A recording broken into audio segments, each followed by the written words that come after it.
La Declaración Universal de las Naciones Unidas sobre los Derechos Humanos. Fue aprobada en la Asamblea General de las Organizaciones de las Naciones Unidas, ONU, el 10 de diciembre de 1948. Dicha organización surgió después de la Segunda Guerra Mundial de 1939-40, y 5 en virtud de la Carta de San Francisco, suscrita el 26 de junio de 1945, por 50 estados entre los cuales no figuraban los vencidos en dicha colosal conflagración. Sus principales organismos son el Consejo de Seguridad, la Asamblea General en la que están representadas los Estados miembros, el Consejo Económico Social, el Consejo de Administración Fiduciaria, la Carta Internacional de Justicia y la Secretaría General. Esta declaración surgió como un ideal común por el que todos los pueblos deben esforzarse a fin de que tanto como los individuos como las naciones, inspirándose constantemente en ellas, promuevan mediante la educación, el respeto a estos derechos y libertades, y aseguren con medidas progresivas de carácter nacional e internacional, su reconocimiento y aplicación universal y efectiva, como tanto entre los pueblos de los Estados miembros como en los territorios colocados bajo su jurisdicción. Esta declaración consta de un preámbulo y 30 artículos. Su preámbulo expresa que la libertad, la justicia y la paz en el mundo tienen por base el reconocimiento de la dignidad intrínseca y los derechos iguales e inalienables de todos los miembros de la familia humana. Que es esencial la protección de los derechos y libertades del hombre a fin de que éste no se vea competido al supremo recurso de la rebelión contra la tiranía y la opresión. Los derechos reconocidos en la parte dispositiva por su naturaleza y alcance pueden clasificarse en 2 grupos. Primero, derechos individuales. Segundo, derechos sociales y culturales. Su contenido, en términos generales, es igual al de los derechos del hombre, proclamando con varios meses de anterioridad por la Declaración Americana que resulta más explícita y completa. Hay que hacer notar que esta declaración ha sido puesta en tela de juicio, sosteniéndose que deben celebrarse tratados internacionales específicos que impongan su cumplimiento, pues mientras tales convenciones diplomáticas no se suscriban, la declaración ostenta mero valor moral. En cambio, otros estados de larga tradición jurídica preconizan que ella constituye un conjunto de normas de derecho internacional positivo, obligatorias para todos los estados miembros de la organización. Unidad V. Teoría de la justicia. El vocablo justicia tiene el mismo origen que jus, que significa todo acto lícito, y en época inicial de la vida jurídica romana jus y justicia fueron utilizados en el mismo sentido. Las acepciones que podemos citar son las siguientes. En sentido corriente, se utiliza esta palabra para expresar exactitud o conformidad de una acción con otra, justo a la medida. En el sentido técnico, se aplica a las relaciones entre personas como principio regularizador de las acciones sociales.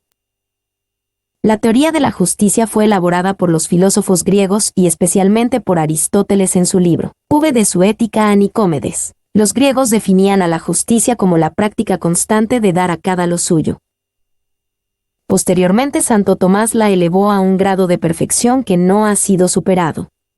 Puede decirse todavía no ha sido modificada la definición tradicional del Ulpiano. Justicia es la voluntad perpetua y constante de dar a cada uno lo suyo. La justicia es voluntad, porque se refleja en la conducta de cada uno. La justicia es perpetua, desde el punto de vista de la intención recta del sujeto y la justicia es constante, porque se debe perseverar en ella. Por lo tanto, la justicia consiste en dar a cada uno lo suyo, lo que le pertenece en derecho. Así deben darse las cosas a su dueño, los impuestos fiscales al Estado, el premio a quien merece. Debe ser considerada desde 3 puntos de vista diferentes, como virtud moral, como ordenamiento jurídico y como ideal al que tiende o debe tender el derecho. Tenemos así que la justicia es una virtud que inclina a dar a cada uno lo que le corresponde. En sentido jurídico equivale a lo que es conforme a derecho. Este último sentido no es muy exacto, porque no siempre la justicia y el derecho son coincidentes, ya que pueden haber derechos injustos incluso demostrados a través de la historia. 1. La esclavitud se basada en un derecho. 2. La concepción de la propiedad como derecho absoluto, incluso para destruirla. Vemos así que ambos representan una injusticia, las que el derecho trata de corregirlas por considerarlas antisociales o antinaturales. De ahí que se vaya abriendo paso, cada vez con mayor amplitud, la teoría del abuso del derecho. En otro sentido, también se entiende por justicia la organización judicial de un país. Resumiendo, podemos decir que la justicia consiste en ser justos, adecuando nuestra conducta a la ley y dando a cada uno lo que le pertenece, lo que le corresponde conforme a derecho, siendo un valor fundamental para cada sociedad, una cualidad que se le atribuye al hombre, a los principios de su obrar, por lo que la justicia es una virtud y la tiene aquel que la practica y hace de ella su forma de vida, que a su vez se proyecte en el ámbito social en el que la misma se desenvuelve, siendo la justicia el ideal o fin supremo del derecho. La justicia, virtud de vida personal. Tanto la definición anterior de Ulpiano como esta que utiliza Santo Tomás, al decir que la justicia es el hábito por el cual se da, con una voluntad constante y perpetua, su derecho a cada uno, contemplan a la justicia desde el punto de vista de la persona que realiza actos justos, o tiene hábito de obrar con rectitud. Es lo que interesa al moralista, que estudia las virtudes como modos individuales de obrar y solo, secundariamente, contempla sus alcances sociales. Sin embargo, cabe advertir de inmediato, que al decir, el acto justo consiste en dar a los demás lo que le corresponde, se diferencia como tal de las demás virtudes porque aparece la relación entre personas o grupos sociales que caracteriza a la justicia y que por esa razón la convierte en virtud universal, superior a las demás en cuanto concurre a la vez al perfeccionamiento individual y al bien común. La justicia, decía Cicerón, es un hábito del alma, observado en el bien común, que da a cada cual su dignidad. Falta solamente agregar en este punto, que al acto de dar a cada uno lo suyo no comprende únicamente, desde el punto de vista moral, lo que le corresponde en derecho positivo, sino también según el derecho natural. Pues siendo este último la traducción de las normas morales que deben incorporarse al derecho, lógico es que la virtud de justicia reconozca la existencia de normas superiores, derecho natural. La justicia como virtud es superior y más amplia que cualquier derecho, pues abarca otras virtudes conexas que la complementan y que son como sus satélites: la religión, que da a Dios el culto debido, la piedad que tributa a los padres y a la patria los homenajes merecidos, el respeto mediante el cual se honra a los superiores y a las personas dignas, la gratitud o reconocimiento por los beneficios recibidos, la veracidad, que impide el engaño y la hipocresía, la liberalidad, que permite ampliar a los demás y dar de sí en beneficio ajeno, y la afabilidad, que torna agradable la convivencia y se inspira en el amor al prójimo y en el respeto que debemos. Estas virtudes son llamadas partes potenciales de la justicia, complementos del derecho que, si bien no integran el orden jurídico, tampoco pueden ser ignorados. La justicia, valor social fundamental. También el acto justo puede considerarse en sí mismo, prescindiendo de la persona que lo ejecuta. Es el punto de vista objetivo sobre la justicia que interesa más al derecho, porque éste no se implanta para promover la virtud entre los hombres, sino para asegurar la justicia en las relaciones sociales.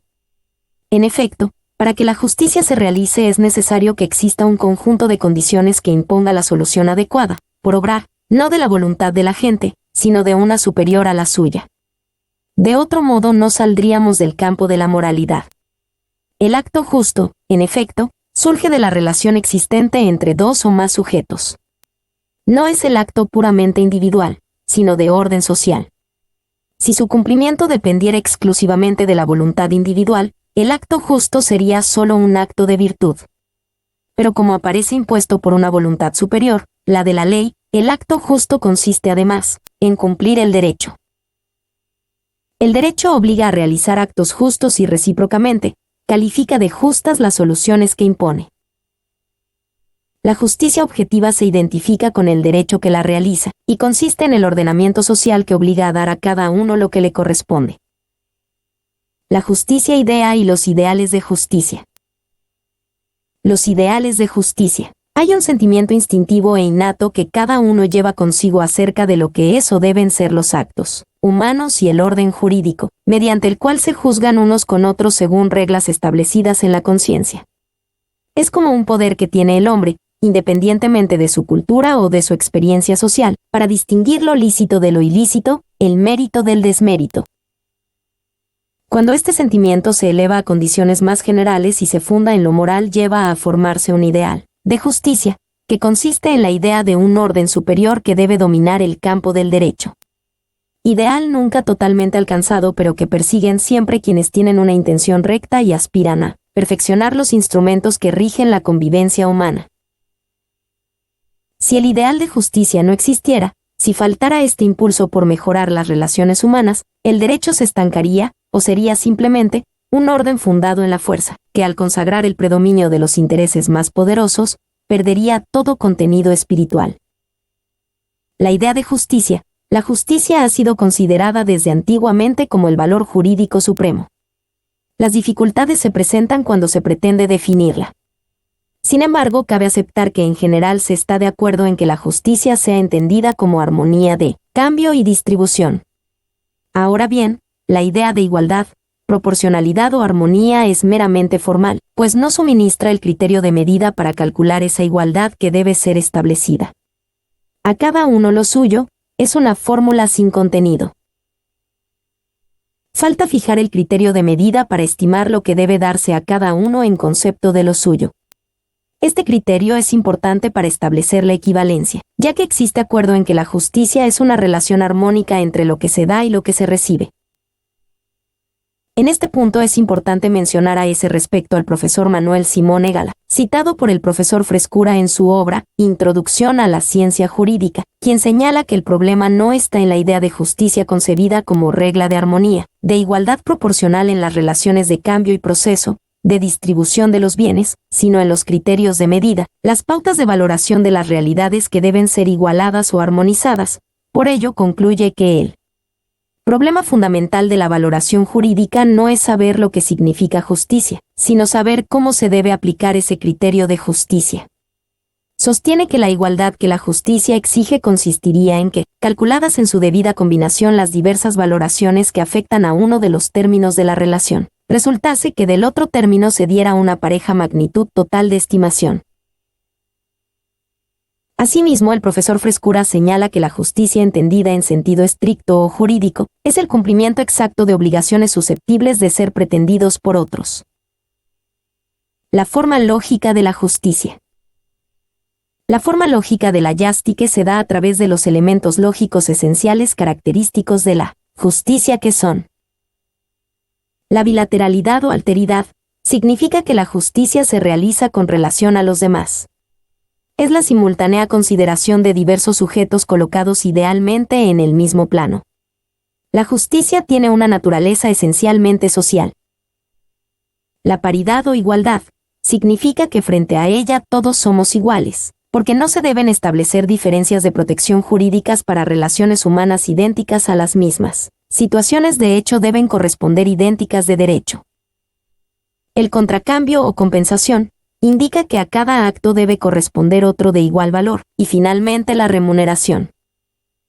La remuneración es la existencia, que cada sujeto sea reconocido en lo que vale y retribuido en lo que corresponde, por los demás. Relaciones entre la justicia y el derecho. Teoría sobre esta relación. Como generalmente la obligación de dar a cada uno lo suyo viene impuesta por la norma jurídica, puede decirse como verdad que el objeto propio de la justicia es lo que es justo, es decir, lo que exige el derecho. Y el acto propio de la justicia consiste en decir cuál es el derecho, es decir, juzgar. Recíprocamente, la finalidad suprema a la que debe aspirar el orden jurídico es imponer un sistema que regule con justicia las relaciones humanas, por donde se advierte la relación entre la justicia y el derecho. Pero no debemos considerarlos como sinónimos. El derecho es el medio necesario para alcanzar el fin de la justicia que toda sociedad aspira, de modo que el derecho da la forma y la justicia, el contenido. Además, el derecho solo fija las obligaciones, su cumplimiento efectivo es ya el acto justo. El derecho es medio, la justicia es el fin que se pretende alcanzar con ese medio. Derecho justo y derecho injusto. El derecho justo es todo aquel derecho positivo que convive armónicamente con el derecho natural. Ver Unidad 4, página 53. El derecho injusto es cuando el derecho positivo entra en conflicto con el derecho natural, cuando se dictan normas jurídicas contrarias a los postulados fundamentales de ese sistema rector, tales normas se califican de injustas.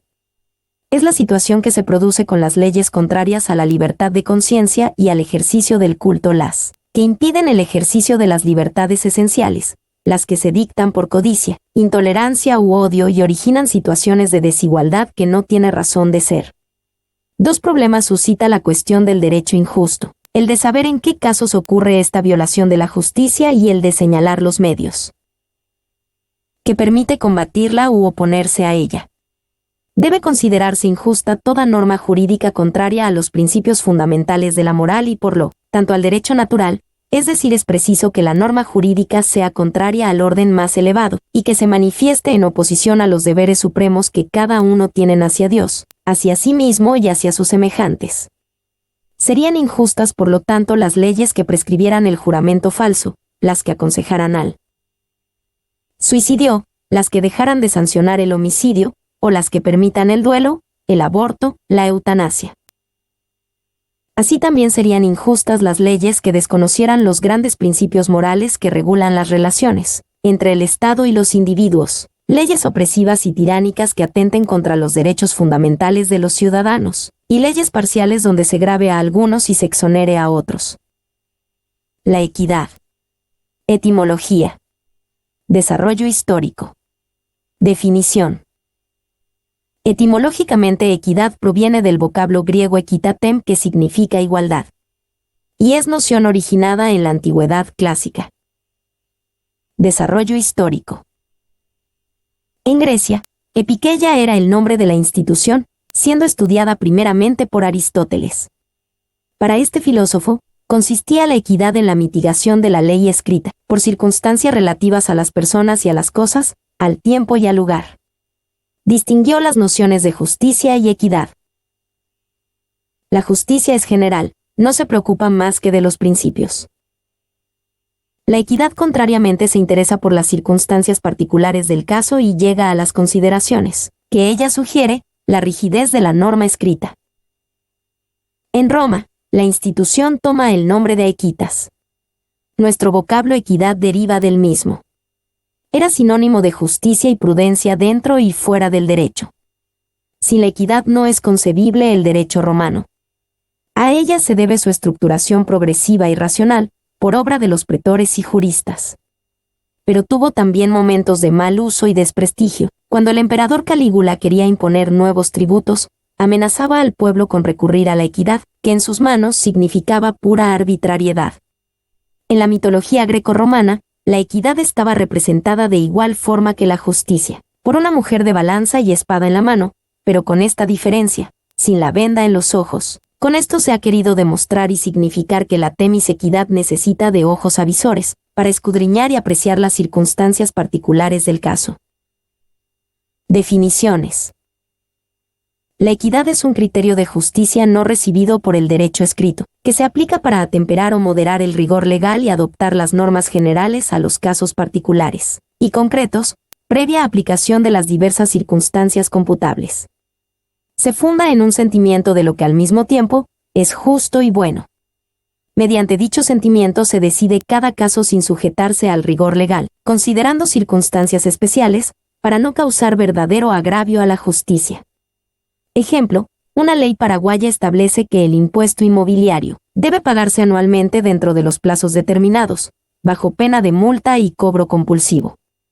Si vencido el plazo establecido para los inmuebles rurales ubicados en ciertas zonas productivas, llegare a demostrarse que han gravitado acontecimientos de carácter catastrófico o extraordinario para causar la ruina económica de los contribuyentes obligados, será equitativo condonar las multas y prorrogar el plazo de pago del tributo. La equidad es en su caso justicia distributiva, es decir, la basada en igualdad o proporcionalidad.